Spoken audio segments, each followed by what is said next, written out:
Hello traders, Gary Wagner here for Trending Markets. About 20 minutes to 11 in Honolulu, 20 minutes to 4 in New York, meaning equities markets are still actively trading and have roughly 20 minutes left in the trading day under tremendous pressure. We have not seen this kind of a sell-off or a meltdown since the August meltdown, both of those precipitated by really bad economic data in China. We'll take a look at where the market fell then. We'll take a look at where the market is now, where it could possibly move to, all on today's daily report. We'll also have to include oil falling to lows that we have not seen since 2008. This has been a most interesting week, to say the least, for 2016 and traders. First, Dow Jones Industrial Average currently off over 350 points, 359. Now it is off of the low.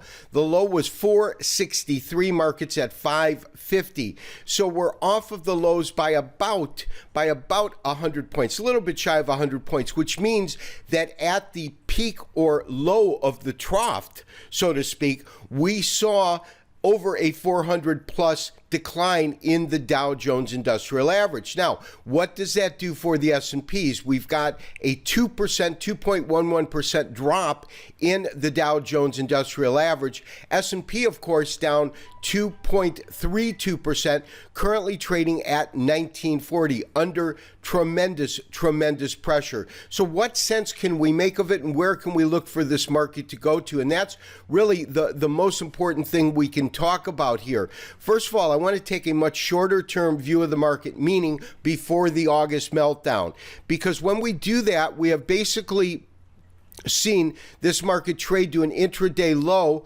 of roughly 1860. Now, this is the August meltdown that we start our fib retracement from, which comes in at 1831.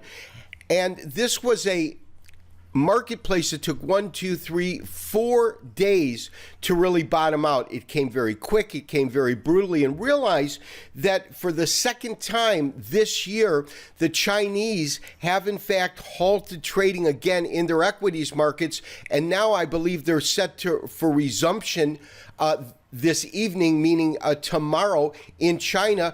So we could see a further decline. Their currency under tremendous pressure on the day. But let's take a look at some of the numbers and technical indicators, because of course that's what's critical. When we put in this basic fib retracement from the bottom of the August meltdown to these tops up at about 21.9, it gives us different key areas.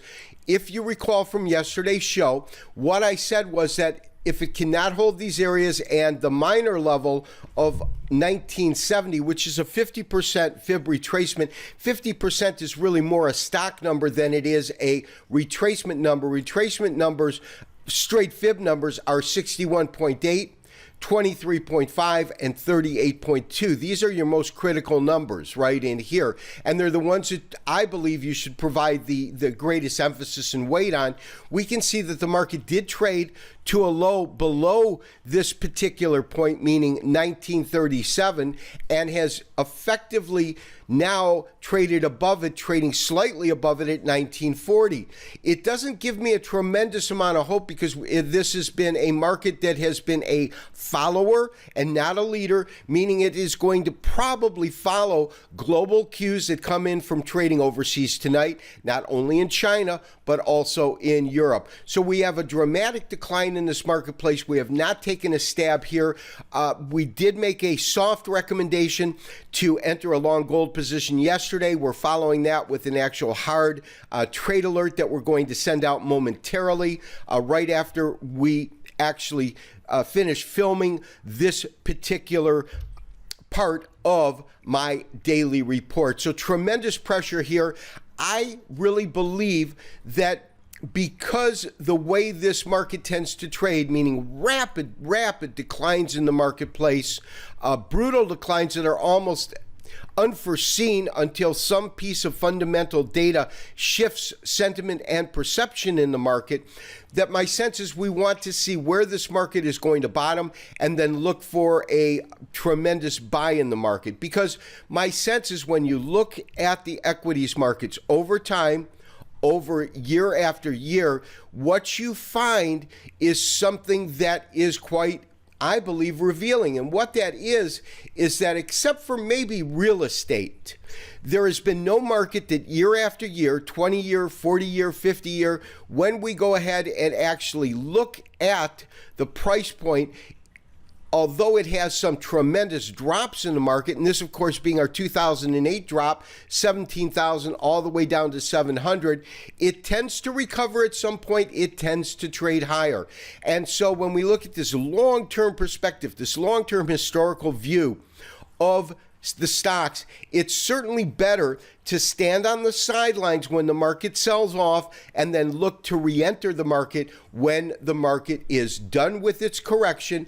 And we basically are in a correction at this point because intraday we did have a 10% decline from the highs on the day, but to look for safe entry in the market and to go from there.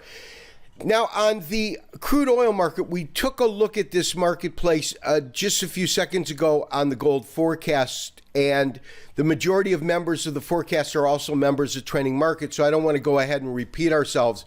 But as I said before, historically speaking, we've got to really go back in time before we can see a price point below this current close, because we're at 33.37.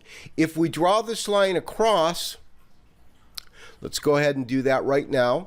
If we put this line all the way across, as I said, in 2008 and 2009, although we had intra-week lows at that price point, it never closed at that price point. It never traded at this price point for any length of time. It was something that might have happened during a couple of days during the week.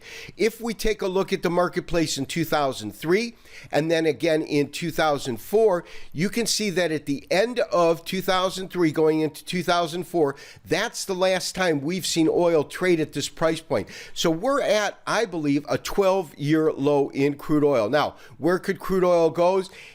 It could go to easily, now that it's breached below there, and if it's going to stay below there, it could easily trade to 30. There's no doubt about that.